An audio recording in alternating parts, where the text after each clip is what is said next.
Como de sobra sabemos, la vida cristiana, que nace del anuncio de la palabra, esta palabra que convoca a los hombres de toda tribu, lengua, pueblo y nación, esta eclesía, esta convocatoria que nos convoca a la unidad, nos convoca para celebrar los misterios, de tal manera que todo derive de la Eucaristía y tienda hacia ella, como tantas veces hemos escuchado en teología, y de esta manera nazca la unidad de la Iglesia en la caridad, que es para lo único que ya existe, para prolongar en el mundo la acción salvífica de Jesucristo. Esto comienza introduciendo a todos en la amistad de las personas divinas. Es el fundamento de la vida cristiana, es que, o bien, de las dos maneras, al final es decir lo mismo, en Él vivimos, nos movemos y existimos, nosotros en Él, en el seno de la Trinidad, o la inmanencia de Dios en nosotros, la presencia, la inhabitación de las tres divinas personas en nosotros. La madurez cristiana, hermanos, consiste en la connaturalidad, o más propiamente dicho, aunque no sea una palabra en español, la sobrenaturalidad de esta realidad. Un hijo puede nacer y puede estar lo mismo recién nacido en manos de su madre o en manos de una enfermera y no tiene gran conciencia de la identidad de la persona con la que está. Yo estoy cansado de ver orfelinatos de las monjas de la Madre Teresa por el mundo entero y cada niño está perfectamente convencido de que la monja que lo atiende es su mamá y no le vas a sacar tú de ahí hasta que luego pues un día descubra que... Es decir, este misterio es real. Todos hemos a lo mejor bautizado gente recientemente, porque una de las cosas bonitas de este país es que, a diferencia de donde vengo yo, se sigue bautizando mucha gente, es una maravilla.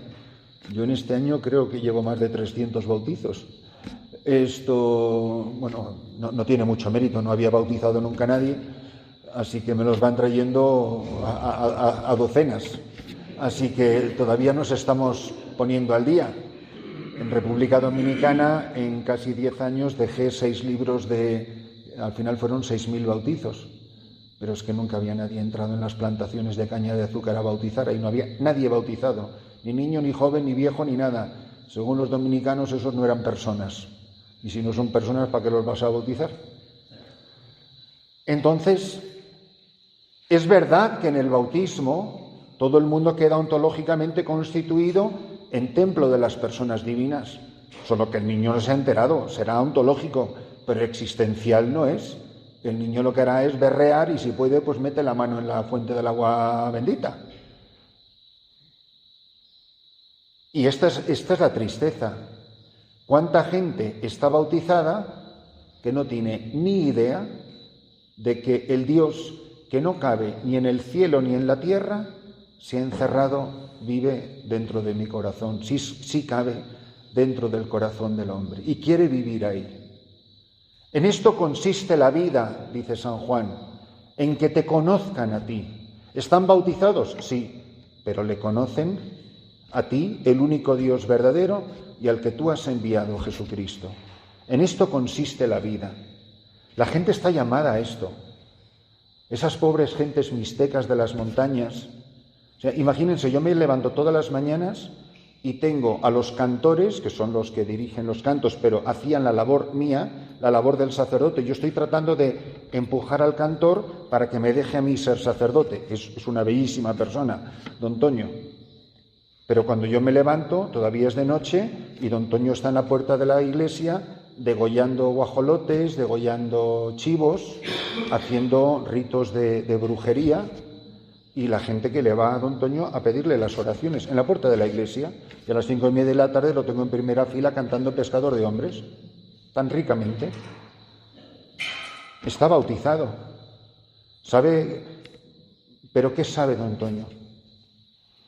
Y tiene la culpa el pobre hombre, que cuando va a hacer los ritos todavía el pobre se sabe la salve, canta la salve en latín, que no sé ni cómo la aprendió.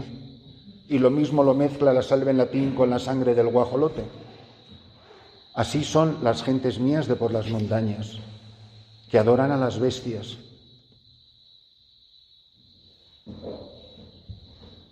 ¿Por qué ellos no saben que Dios es su Padre, que Dios inhabita en mí, que todo sacrificio ha sido abolido por la sangre del Cordero? ¿Por qué él no tiene derecho a saber lo que dice la carta a los hebreos? Porque nadie se lo ha anunciado. Entonces, ¿a qué me refiero con todo esto? Hermanos, otros no sabrán. Mi querido Antonio, aunque le tengo un cariño inmensísimo, ya para remataros la historia de mi cantor, al pobrecillo le casaron con 14 años con una mujer de 20. Y llevo todo este año tratando de tramitar su declaración de nulidad, pero ni aparecen partidas de boletas de bautismo, como dicen ustedes, ni aparece el acta del matrimonio, porque el cura se cabreó cuando vio que era un niño de 14 años, le casó, pero no quiso hacer... Bueno, un desastre, un lío. Pero ya, anécdotas aparte, que ustedes conocerán muchísimas más que yo, que son de aquí y han dado muchas más vueltas que yo simplemente comparto humildemente por lo que estoy viviendo con ustedes. ¿Nosotros qué conciencia tenemos de que Dios es mi Padre? Porque si yo le pregunto a cualquiera de ustedes o a alguien de la calle,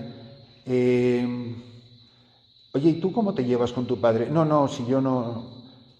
Dice, entonces, ¿es que tu papá murió? No, pero nos dejó cuando éramos pequeñitos. Entonces, ¿el Padre está vivo? Sí, pero no le conozco. ¿Es así como vive? No sé si la mayoría, quién soy yo para poner fechas y datos y estadísticas, pero no podemos vivir, y estos ejercicios no son para ellos, son para nosotros. No podemos vivir nosotros como sacerdotes como si fuéramos huérfanos, como si Dios no fuera real. Yo sé que es fuerte lo que estoy diciendo, pero creo que soy consciente de lo que digo y ustedes también. Que en mi día a día, no sé si tengo tan clara la conciencia de que Dios es mi Padre, que yo soy su Hijo, que tengo un trato habitual con Él, me sé conocido por Él como no me conoce nadie, me sé amado por mi Padre como no me ha amado jamás nadie en esta vida. En esto consiste la vida, en que te conozcan a ti. Dirá Jesús, porque yo conozco al Padre. Y el Padre me conoce a mí, y aquel a quien el Hijo se lo quiera dar a conocer. Pues miren, si alguien se lo ha querido dar a conocer es nosotros, que estamos llamados a tener trato de adultos con el Padre. Estamos llamados a tener un trato maduro de amistad, no somos un bebé irracional, podemos dialogar, podemos conversar en intimidad de amor y de amistad con el Padre, y es que Jesucristo me quiere revelar al Padre, es más, ha venido para revelar el rostro del Padre, que el que me ha visto a mí ha visto al Padre. Pero es que además, no solo esto es por ser cristiano, pero es que por el ministerio sacerdotal estoy llamado a ser sacramento del Padre. Que algo de la paternidad de Dios lo perciban en la persona que sacramentalmente hace presente la paternidad de Dios. Oye, que el título de Padre, que nos lo ganemos, que nos lo merezcamos, que no sea simplemente una palabra que dice la gente, que la gente tenga conciencia de que el que me ha visto a mí ha visto algo de Dios, algo del Padre. Entonces, aquí no se trata de la gente, que nos debe dar mucha pena que nuestros feligreses o las gentes o nuestras familias no conozcan, no tengan un trato habitual, maduro con el Padre, que ya es triste. Pero es que nosotros, hermanos, somos sacerdotes. Y a nuestra edad deberíamos de conocer al Padre de dentro a fuera y de fuera a dentro. El saber que soy conocido por Él, el saberme amado, el saberme entendido, el saberme escuchado, el saberme acogido, que vivo en su seno, que vivo en sus brazos, que no es poesía, que no es literatura hebrea, eso de los pajaritos volando por los cielos y los lirios del campo, que no, que a mi edad a la edad de cualquiera de los que estamos aquí, tenemos experiencia sobrada de que eso no es poesía, que eso me ha pasado a mí, y que si alguien me pidiera que diera testimonio de la paternidad de Dios en mi vida, sé decir cómo Él ha sido Padre a lo largo del camino de mi historia vocacional. Que no soy un huérfano, que tiene padre, pero no le conoce, no tiene trato con Él. Esto es una de las cosas bonitas de la formación sacerdotal. ¿En qué consiste la formación sacerdotal? En ir conociendo a Jesucristo, en ir teniendo con naturalidad con las personas divinas, por la oración, por el estudio, por el testimonio de los formadores, por las clases, por los muchos modos en los que se va configurando el corazón de un seminarista en el corazón de un sacerdote. Y son muchos años, que la formación no son 6 meses. Después de todos esos años, ese chico que se va a ordenar conoce al Padre, tiene experiencia de su amor, de su bondad. ¿Cómo le vamos a mandar al mundo? A un mundo dificilísimo, a un mundo engreído y descreído. Si este chico no tiene experiencia de la paternidad de Dios, es una irresponsabilidad de la Iglesia imponerle las manos. Cuando la Iglesia pregunta, ¿sabes si es digno? ¿Digno qué quiere decir? Bueno, digno no es nadie. Lo que yo entiendo que quiere decir la Iglesia con eso, que me corrija alguien que sepa más, es, dicho así en español muy sencillito, ¿sabes si está preparado? ¿No? Una cosa tan sencilla. ¿Tú crees que va a ser capaz de vivir el misterio al que se le envía? Porque aquí ya no estamos hablando de vivir, si lo está viviendo él personalmente, eso lo damos por supuesto. Es si va a ser capaz de comunicarlo a los hombres, sus hermanos. Bueno, has terminado la academia de pilotaje, te vamos a dar el avión. ¿Él va a saber volar el avión para que no se estrellen los pasajeros? Porque lo que la Iglesia va a poner en manos de un neosacerdote son pasajeros. Y más le vale que lleguen a su destino. Entonces, conocer al Padre. Voy a hacer aquí ahora una especie de pequeño ejercicio. Antes de estar en desacuerdo conmigo, déjenme que me explique. Y luego, si quieren estar en desacuerdo, con toda libertad. Yo creo que la relación nuestra, de cualquier bautizado con el Padre, no solo no se parece a nuestra relación con nuestro Padre de la tierra, sino que creo que es exactamente a la inversa. A ver si me logro explicar lo que quiero decir. La relación biológica, o sea, la relación natural con nuestros padres y la relación sobrenatural con el Padre, digo yo que es exactamente a la inversa. ¿Por qué? Miren, cuando un niño nace, es radical dependencia de sus padres, de su padre y de su madre, lógicamente, sobre todo de su madre. Vamos, básicamente que para respirar y poco más necesita absolutamente depender de sus padres. Es más, y lo habrán visto muchísimas veces en sus familias, en hijos de feligreses, de gente que ustedes han casado, con quien tienen una cercanía, que visitan de vez en cuando y van ver creciendo a los niños. ¿En qué consiste el crecimiento natural de un niño? Resumido, todas las facetas en una sola palabra, en independizarse de sus padres. Y este es el inmenso gozo de un padre, que ya no lo tengo que llevar en brazos porque ya camina, que no le tengo que atar los cordones de los zapatos porque ya se sabe vestir, no le tengo que dar de comer porque ya come solo. Es decir, es el gradual independizarse de sus padres, es la mayor felicidad. Cuando tú ves a un niño que hace 6 meses, un sobrino que no he visto, anda, pero si este niño, y tú no sabes, si ya se gobierna solo. Y te lo dicen los padres, vamos, que es que le revienta la camisa de orgullo y felicidad, ¿no? Eso lo hemos vivido todos. ¿En qué consiste el crecimiento natural, sano de un niño? Ir creciendo, independizándose. No les quiero hacer muy largo el drama, pero imagínense, lo hemos pasado todos, la adolescencia. Vamos, ríete de la independencia. Y vamos por los pasillos de casa gritando libertad, libertad, libertad. ¿Y por qué tengo que volver a las 10 si mi amigo vuelve a las 11? Vamos, es todo un conflicto dramático pues eso, del niño que ya no es niño, pero todavía no es adulto. Que van pasando los años, tomas decisiones en tu vida y a lo mejor te vas de casa y estudias fuera. Miren, independizarse. Y llega un momento dramático que es el día que te casas, por poner el ejemplo más común, ¿no? Vamos, eso ya es institucionalizar la independencia. Esto deja de ser mi casa y voy a vivir en una casa nueva.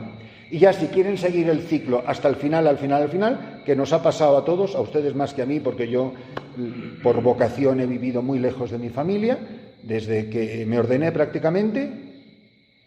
Al final muchas veces tus padres acaban dependiendo de ti, ¿no? ¿No ese es el ciclo de la vida?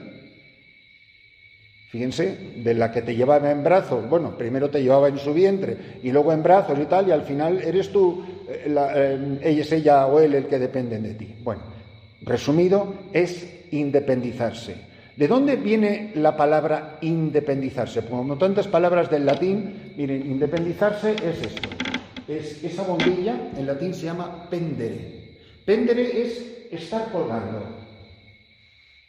Esa bombilla está dependiendo del techo, de donde cuelga, lo que le sujeta, lo que le da firmeza, seguridad, que sin eso se cae. Pendere es estar sujeto, dependiente o independiente. En la vida cristiana, cuando se nace, se es hijo de Dios, hombre, ontológicamente por supuesto, y además serás un santo canonizado y no vas a ser ni más ni menos, porque la ontología no es cuestión de centímetros. Pero existencialmente, ese niño es totalmente independiente de las personas divinas. Vamos, no creo que haga un acto de adoración en el momento del bautismo diciendo a ti, Trinidad Santa, quien adoro, a la Sor Isabel de la Trinidad. Pues seguirá barreando, igual que entró, así salió. Entonces, ¿qué nos puede pasar en la vida cristiana? Hombre, que nosotros de pequeñitos seamos así de dependientes de niños es perfectamente comprensible. Si una persona adulta tiene la misma dependencia que un recién nacido, eso es una anormalidad, es un infantilismo.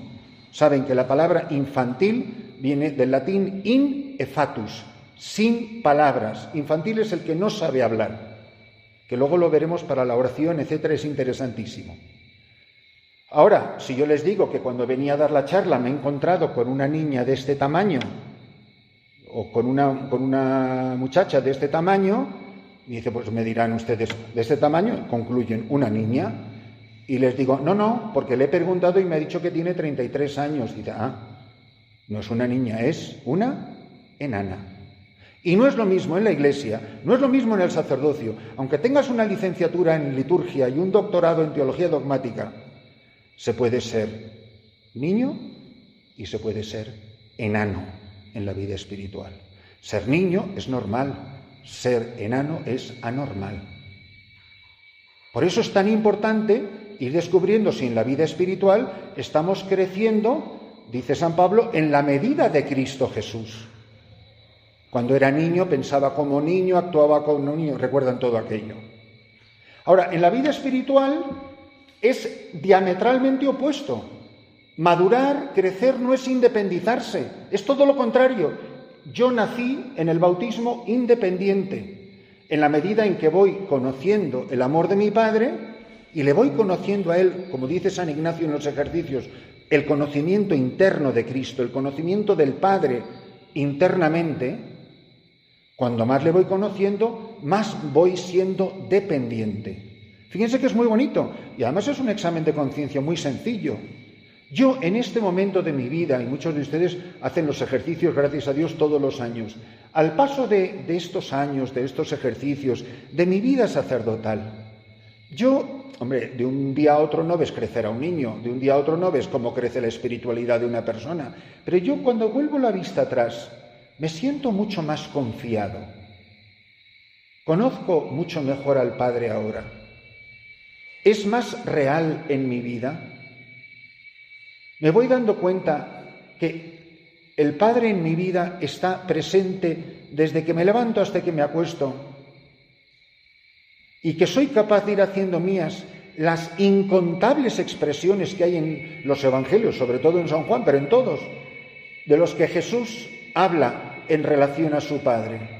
Yo sé que tú siempre me escuchas, yo tengo la sensación de que el Padre siempre me escucha, yo tengo la sensación de que el Padre y yo somos uno, yo solo hago lo que le he visto hacer a mi Padre. Empiecen a coger todas esas expresiones de los evangelios y hagámoslas nuestras. Y es a lo que estamos llamados, a ser hijos en el Hijo. Esto lo tendría que estar dando yo diciendo, esta charla, con este papel, es la charla que yo le doy a laicos. Porque ellos están igualito que nosotros llamados a esto. ¿Qué realismo tiene esto? ¿Qué conciencia de su paternidad? Que no es soledad, es soledad sonora, como dice San Juan de la Cruz. Que es una soledad acompañada en la intimidad de la persona del Padre, que disfruto estando con Él, que nunca me siento solo. Y así, miren, cogen las expresiones que ustedes quieran de los evangelios sobre la paternidad de Dios. ¡Qué realismo! Porque miren, si estamos nosotros aquí hoy, y si somos sacerdotes de Jesucristo, es solo por una razón, que es el diseño que desde toda la eternidad el Padre realizó para cada uno de nosotros. Efesios 1:4. Dios Padre antes de la creación del mundo. Y es el Padre, no es el Hijo, no es el Espíritu Santo, no es la Virgen de Lourdes, no, el Padre. En el corazón del Padre está mi elección. Antes de que volara un pajarito por los aires, antes de que hubiera montañas, ríos, el cosmos bendito, cuando no había nada antes de la creación del mundo, Dios Padre nos eligió en Cristo para que fuéramos santos e irreprochables ante Él por el amor. Yo nací para esto. Yo existía en el pensamiento de Dios. Desde toda la eternidad me eligió varón y desde toda la eternidad me eligió para el sacerdocio y de toda la eternidad me eligió que naciera en este año y me muriera en este año. Que todo el guión de mi historia está escrito. Una manera muy sencilla, muy plástica de entender esto es que nos preguntemos, el día que nacimos con una partitura de música. Nacimos con una partitura debajo del brazo, metafóricamente hablando. La pregunta es, ¿esa partitura con la que yo nací debajo del brazo estaba escrita o estaba en blanco? La partitura es la historia de mi vida. Yo soy compositor, tengo una partitura en blanco y yo voy a escribir mi vida. O soy intérprete. Yo no soy compositor de la historia de mi vida. La historia de mi vida está ya escrita. A mí me toca leer en la partitura de mi vida eso que otro ha escrito para mí. Es verdad que muchas veces hemos dado la nota equivocada. Eso se llama el pecado. Es verdad que nos hemos empeñado 1.000 millones de veces en dar un re cuando ahí ponía un sol, porque a mí me parecía que lo que ahí tocaba era eso, y me he empeñado y empeñado. Pero un día, cambiar, ¿recuerdan? Cambiar, lo pienso, me arrepiento y vuelvo a retomar la línea de la partitura. Eso es la conversión. Evidentemente, solo hay una persona que nunca ha dado una nota equivocada, que es la Virgen María. Es la que ha hecho de su vida un canto, el canto que otro había compuesto en su partitura para la historia de su vida. Ella no decidió nada, no compuso nada. Simplemente fue una magnífica intérprete. El mejor músico, hermanos, no es el que compone la 9ª Sinfonía de Beethoven, está compuesta. El mejor músico es el que mejor interpreta la partitura. Yo, ¿cómo estoy viviendo? ¿Pensando que la partitura está en blanco y yo soy el protagonista de las decisiones de mi vida? De las 1.000 millones de pequeñitas decisiones, y no sé, esas grandes decisiones que de vez en cuando tenemos cuando te sientas delante del obispo o cuando te sientes delante del padre regional o como sea, que son esas conversaciones que van a cambiar probablemente tu lugar de residencia, ¿no? Yo, ¿qué actitud tengo frente a la historia de mi vida? ¿Saben lo grave de creerme que soy compositor, ir dando la nota que me da la gana? Es que, siguiendo con la metáfora musical, ustedes, a poco que sepamos todos de música, yo sé prácticamente nada, estamos llamados a vivir en armonía con otros. Y si Rafa da una nota equivocada, su nota iba en el mismo acorde que la de Bene. Y para que un acorde suene mal, solo basta con que una nota esté mal. Los otros están haciendo el querer de Dios, han leído bien, pero yo he hecho que sus vidas no suenen en armonía. Yo puedo arruinar la vida de otro, como puedo ayudar a que otro vuelva a la melodía original que Dios. Todas nuestras melodías, hermanos, están entrelazadas. Si unos padres no tienen hijos, están arruinando la vida del niño que no nació. Y así sucesivamente, todas nuestras vidas están entrelazadas. Es evidente que en un acorde hay armonía porque las tres notas son diferentes. Tienen que funcionar en armonía, pero hay armonía porque hay diferencia. Porque si todas las notas sonaran igual, no sería armonía, sería monotonía. Seríamos todos ojo en el cuerpo místico. La maravilla es que todos tenemos una historia musical diferente que ha de sonar en armonía con la historia musical diferente tocada en fidelidad del hermano que está a mi lado. Y esa es la maravilla de la Iglesia, esa es la maravilla de una institución como ustedes, que son todos diferentes, que todos creen que su historia está entrelazada con la historia de otros y que todos ustedes han tenido un enorme influjo unos con otros. ¿Cuánta gente les ha ayudado a ustedes dentro de esta institución? A veces con sus enseñanzas y a veces sin palabras, con el silencioso testimonio de gente estupenda que ha caminado al lado de ustedes. Y lo sabemos, ¿no? Entonces, si no hay armonía, hay cacofonía, es estridencia. En eso consiste la constante llamada a la conversión. Señor, que yo sepa leer. ¿Se acuerdan cuando estaba tan de moda durante un tiempo eso de leer los signos de los tiempos? Pues es leer la partitura. Señor, que yo no me empeñe en lo mío, que yo sea. El hijo no hace nada por su cuenta, dice Jesús. El pobrecillo está diciendo, soy un hombre sin iniciativa. Yo solo he venido a hacer la voluntad de mi Padre. Yo no tengo iniciativa. El cáliz que mi Padre me da a beber, no es que yo diga, a ver, trae el cáliz que me lo voy a beber. El cáliz que el Padre me da, no lo voy a beber. Entonces, ¿yo cómo estoy viviendo? ¿Por mi cuenta? Y además, cuanto mayor soy, más autoridad, más difícil es que nadie me corrija, cualquiera le dice nada, pues hombre, ya a su edad. Con lo cual me voy siendo cada vez más autojustificado en que a mí nadie me puede decir nada y más autojustificado en que yo puedo componer la historia de mi vida y mi propia partitura. Hombre, no me imagino que a uno de estos que se va a ordenar el 15 de agosto, se presente al regional y diga, bueno, por cierto, que yo quiero ir a tal sitio. Vamos, que se atreva. Ahora veremos dentro de 30 años si lo dice o no lo dice.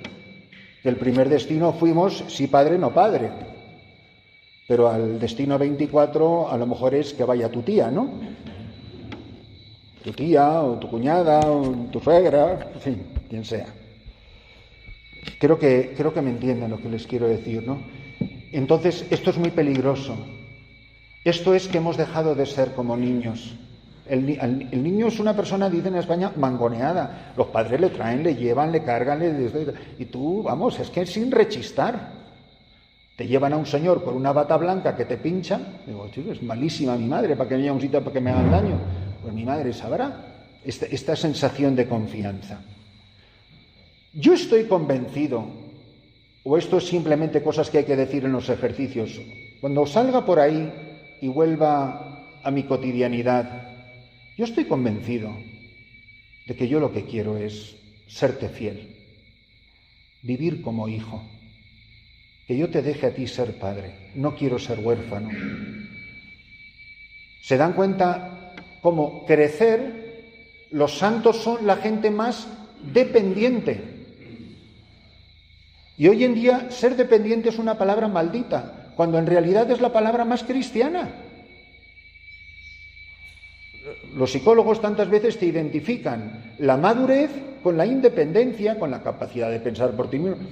Pues estará muy bien en psicología, así es que está, pero en vida cristiana no. La persona adulta, la persona madura, es la persona que tiene capacidad para vivir en el querer del Padre. Que la madurez consiste en ser cada vez más dependiente, dicho de otra manera, en hacerse como niños. En eso consiste la madurez cristiana. En la persona, es la persona que le da igual. No, pues es que hemos pensado, pues muy bien. Bueno, pero también podía, pues también bien. Entonces es que no te importa. Si es que yo lo que quiero es lo que quiera mi padre. Yo qué sé qué es lo que quiere mi padre, no tengo ni idea. Para eso existe la Iglesia, para eso está usted. Usted procure no equivocarse.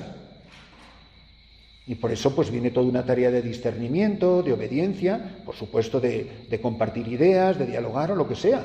Pero al final de cuentas, que lo que haya en mi corazón es hacer ese proyecto para el cual desde toda la eternidad me pensó el Padre. ¿Para qué me pensó? Para ser santo e irreprochable ante el Padre por el amor. Para eso nací y para eso vivo. Y si estoy viviendo para otra cosa que no sea eso, pues pobre de mí, ¿no? Seré lo que sea, pero hijo no soy.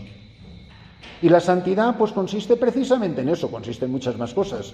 Pero en esta primera charla, hablando de la primera persona de la Trinidad, que no sea una persona real. Hay muchísimas maneras, muchos pequeños termómetros que nos ayudan a entender esto. Por ejemplo, en la oración. ¿Con qué frecuencia, padres, se encuentran ustedes? ¿Saben esos ratos tontos que no es que sea laudes, ni toque no sé cuántos, ni tengo la tercera misa? No. Esos momentos en que tú te vas a rezar, por el solo gozo de rezar, que ojalá sean frecuentes en nuestra vida. La necesidad, incluso psicológica, de estar con Él. Pero vamos a ver, ¿no es eso lo que hacía Jesucristo? ¿No se pasaba las noches en oración? ¿No buscaba, incluso psicológicamente, necesitaba estar a solas para experimentar intimidad con el Padre? Otras veces incorporaba a los discípulos a su oración. Pero yo creo que esto, precisamente con el ejemplo que les pongo de la oración, es un ejemplo buenísimo. Miren, padres, ustedes saben perfectamente con qué personas les gusta estar y con qué personas les cuesta estar. Hay personas con las que tenemos que estar, pero nos cuesta estar. Y hay personas con las que nos encanta estar. Ustedes lo saben y lo sé yo. ¿En qué categoría está nuestro pobre Padre del Cielo? Con el que tengo que estar, y a lo mejor tengo que estar con él mucho tiempo, como aquí el pobre secretario general que se tiene que pasar mucho tiempo con el pérfido padre regional. Pues tengo que estar con él, y será con la persona que más tiempo pases, me imagino, por una o por otra. No se preocupen, que luego yo esta grabación se la voy a mandar al regional. O sea, no he dicho nada a sus espaldas porque se lo voy a contar. Pero estoy seguro que nuestro secretario general, que lo ha hecho tan bien que le piden que siga, pues pasará muchísimo tiempo. Ahora, solo él en el santuario de su corazón dice, pues es una persona con la que me encanta estar, me lo paso muy bien, porque nos entendemos bien, porque disfruto de su compañía, por lo que sea. O son bla, bla, bla, bla, bla, bla, bla.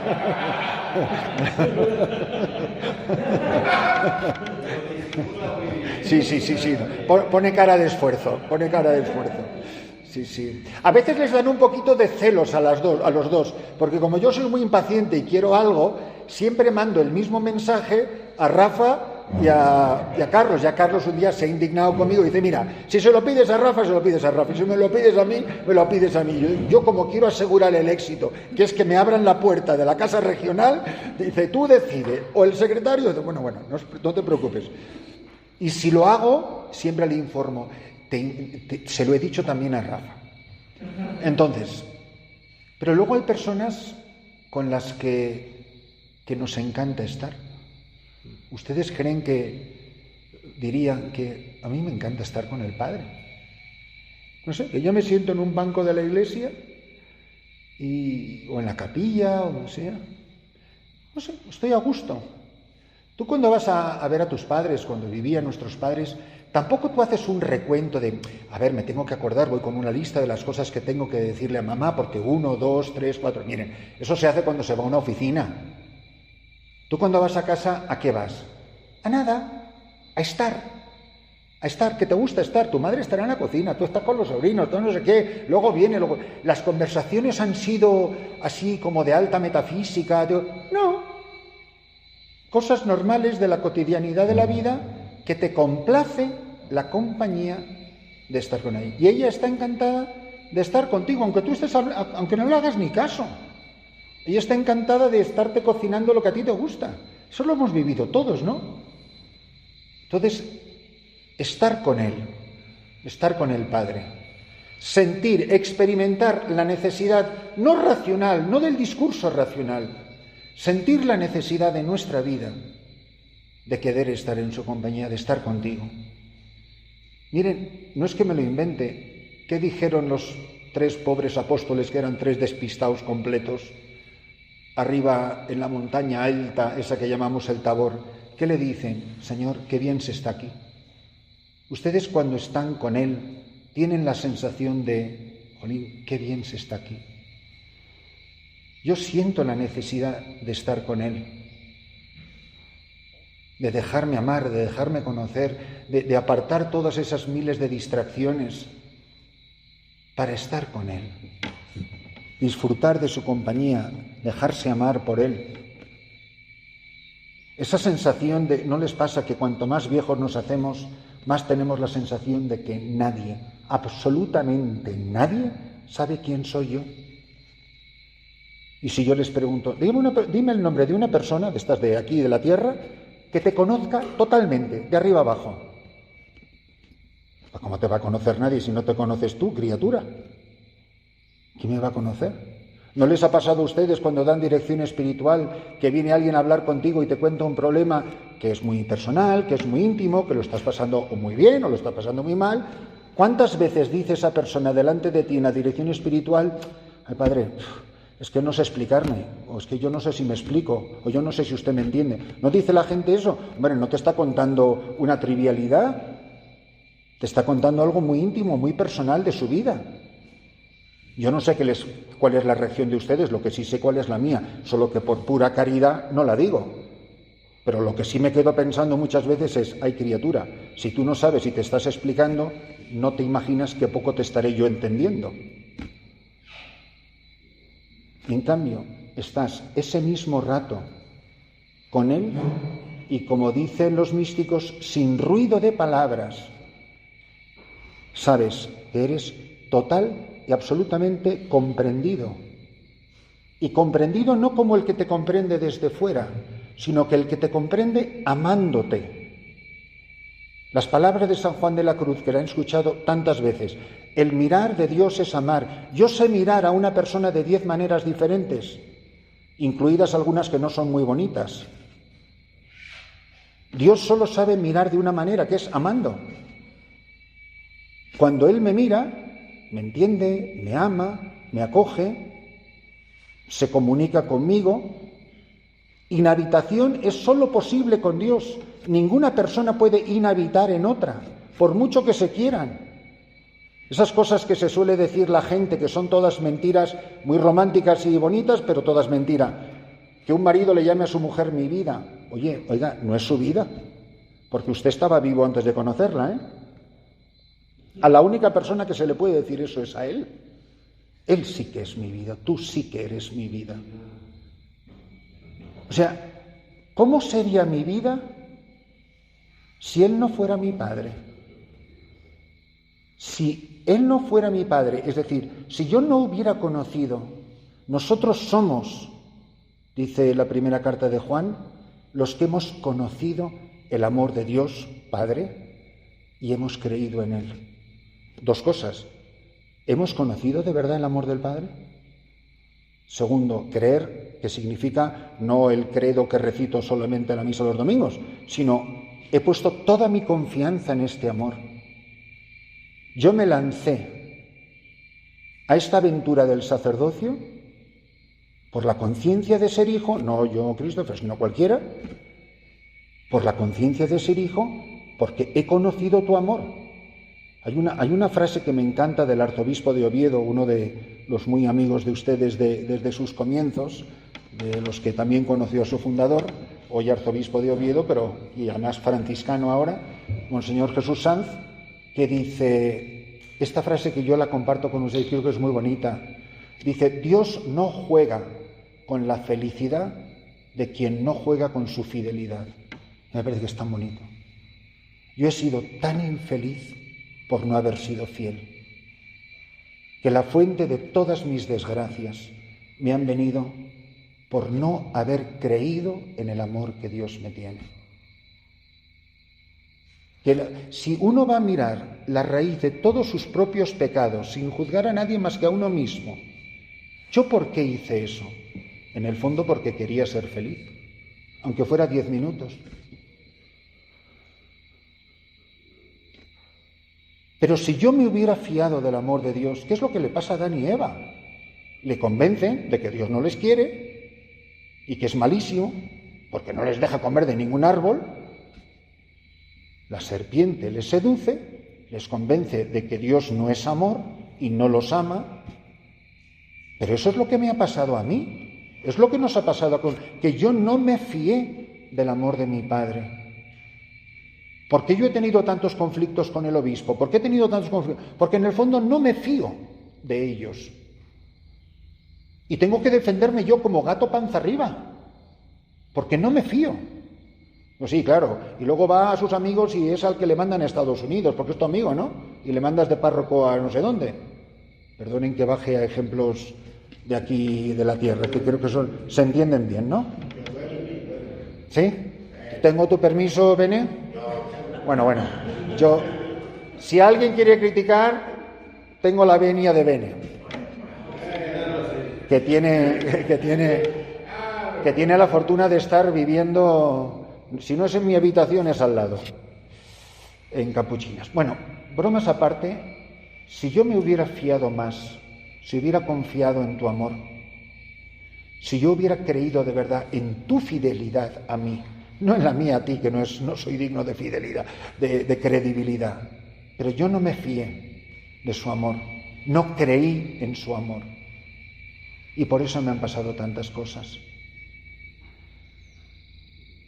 A mí no me importa que el pasado no se pueda cambiar, si todo eso está ya más que arrebañado por la sangre de Jesucristo. Yo no voy a... Ved que hago cosas nuevas todas las cosas. Dios no nos ha traído aquí, hermanos, al primero a mí, no ha venido a ponerle un parche y un remiendo a mi vida. Yo quiero salir de aquí con otro corazón. Esto es cirugía, unos ejercicios es cirugía a corazón abierto. Que vine hecho polvo y me marcho un hombre nuevo. Yo me acuerdo de una confesión que yo hice, perdone que les hable con esta confianza, sé que estoy entre amigos. Hice una confesión con un sacerdote muy amigo mío, muy conocido, por cierto, todos ustedes le conocen por muchas obras que publica y muchas labores de publicación que él hace. Y estaba en una situación de tanta angustia yo, que recuerdo como si fuera ahora mismo, y puede hacer 10, 12 años de esa confesión, me tiré de rodillas delante de él y le dije, fulano, solo te pido que le pidas a Dios que me dé otra oportunidad. Si Dios me diera una oportunidad más, yo quiero cambiar. Tú puedes cambiar mi vida. Tú puedes hacer de mí un hombre radicalmente diferente. Y yo es en lo que más, mis hermanos, quisiera insistirle en estos momentos. Quiero concluir con, no una anécdota, con una historia real de alguien que algunos de ustedes conocieron y probablemente van a identificar la historia, pero él la cuenta con mucha libertad, o sea que sé que no estoy revelando ningún secreto de confesión, etcétera, ¿no? Un dirigido de don José Rivera, a quien todos, era más pequeño que yo en el seminario, tenía extraordinaria fama de santidad de seminarista. Vamos, era un modelo para todos nosotros, incluso para el mismísimo don José. De hecho, se había dirigido antes con don Baldomero Jiménez Duque, que como saben ustedes fue probablemente el mayor conocedor de la vida de Santa Teresa y capellán de las Carmelitas de la Encarnación, una persona que estuvo muy cerca del seminario de Toledo. Lo que no sabíamos es que antes de la ordenación había dejado una chica embarazada. Bueno, a los 10 minutos, metafóricamente hablando, para entonces yo ya había salido de España, ya estaba en misión. Bueno, el escándalo en la prensa, entonces fue una cosa tan horrible. O sea, todo el mundo decía, pero joder, fulano, macho, es que podía ser, me lo hubiera querido antes de un cardenal o de un no sé qué, que de fulano, macho, es que fulano. Como decía uno que ustedes conocen bien, don José Luis Pérez, párroco de San Nicolás, y muy cercano a don José, decía: yo a estas alturas de mi vida la mano en el fuego solo la pongo por Jesucristo.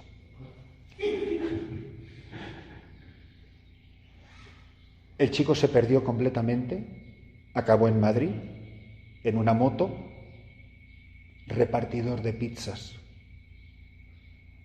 Don José, ya mayor y enfermo, con su sotana, se fue por todo Madrid buscándolo, y él no quería saber ni de Dios, ni de la Iglesia, ni del Papa de Roma, ni del Sursum Corda. Un día lo encontró, o alguien lo encontró que le dijo que don José quería hablar con él. Yo ya toda esta parte de la historia la sé porque él mismo me la contó. De hecho, yo en el año 2000 le tuve a él después en mi parroquia en República Dominicana. Y él accedió, no se sabe cómo, él juraba que había perdido la fe, no creía en Dios, no creía en nada. Todo esto que llevaba 2 años ordenado, según había avanzado un poquito la historia. Esto fue inmediatamente después de la ordenación. Fue a ver a don José, se sentó en la mesa camilla de don José y le hablaba a don José. Pues, él lo contaba, dice: mira, me hablaba con tanto cariño y tal. Yo era como un pedazo de granito. Y cuando don José comprendió que yo me iba a levantar de ahí y me iba a volver a mi moto a vender pizzas y que me daba igual Dios porque para mí no existía, se me quedó mirando y me dijo: fulano, como sigas viviendo así, te vas a ir al infierno. Yo no recuerdo jamás a don José haber usado ese lenguaje, ese vocabulario. Es que no era nada de él, era como, ya era lo último que él podía decir. Y él cuenta, este chico, dice: y yo me le quedé mirando y le dije: al infierno, mire, don José, me da completamente igual. Y don José me miró y me dijo: pues entonces lo único que puedo hacer por ti es que ofrezco mi vida por la salvación de tu alma. Don José, a la semana siguiente, iba en un autobús camino de una parroquia. Él tenía la costumbre de visitar a los sacerdotes recién ordenados para darles seguimiento, dirección espiritual. Muchos le conocéis, a don Eugenio Isabel, el actual párroco de Illescas, que ha sido vicario episcopal, etcétera, un extraordinario sacerdote, amiguísimo mío. Y yendo a verle, le dio un infarto masivo a don José en el autobús, lo llevaron a urgencias a Toledo y murió. Y a mí me dijo este sacerdote, mejor termino la historia como fue, cuando él se entera de esto, él es el único que sabía lo que había pasado. Este sinvergüenza que decía que no creía en Dios es el único que sabía por qué el actual venerable camino de la santidad de don José Rivera, por qué murió este sacerdote. Dice: es que vosotros lo que no sabéis es que os habéis quedado sin padre, os habéis quedado sin director espiritual por mi culpa. Y entonces él contó lo que había pasado. De hecho, creo que luego lo descubrieron, ya después de muerto, mucho tiempo después, cuando leyeron los diarios de don José, él lo había dejado escrito. Que ofreció la vida por la salvación del alma de un sacerdote. Dice, tú te quedaste sin padre. Nunca olvidaré sus palabras. Tuvo una conversión tan brutal, acabó de párroco, pues para evitar el escándalo, en otra diócesis. En su tiempo entraron multitudes de chicos en los seminarios. Recuerdo uno que lo conocí, que entró monje cartujo, chicas en los conventos, ni te cuento, un fruto colosal en una parroquia donde estaba. Y él me contó, dice, pero era tan real la conciencia de pecado que yo tenía, que pedí al arzobispo que me diera permiso para retirarme a una vida de oración y penitencia. Y él, en estos momentos que yo os hablo, hermanos, está en una cueva en el sur de España, dedicado a la contemplación, al silencio, a la penitencia, haciendo penitencia por sus pecados y por los del mundo entero, y un día a la semana lo dedica a recibir gente que viene a pedirle consejo. Cuando les digo de verdad, hermanos, lo de cambia mi vida, es, Señor, que cambie la mía, que cambie mi vida. O sea, Dios mío, haz algo conmigo. Yo no sé lo que tienes que hacer conmigo. Si me tienes que tirar por la montaña como a Christopher para que de repente caiga del guindo, como se dice en España, pues mira, tírame por donde tengas que tirar, pero tú haz lo que tengas que hacer. Pero que mi alma no se pierda, que yo no me quede así, que yo no me quede a medio camino, que yo no sea mediocre, que yo no te defraude, que yo sea lo que tú escribiste en esa partitura de música. No quiero volver a dar una nota equivocada. Y yo soy, don José Rivera siempre decía, el cristiano es, más el sacerdote, es un hombre siempre a la espera del milagro. Pero él quiere hacer ese milagro, como los hizo en Galilea. Hermanos, que la conciencia de que Dios es mi Padre, el deseo de estar con Él, serle fiel, no defraudarle, escucharle, complacerme en su compañía, sea el fundamento de nuestra vida cristiana.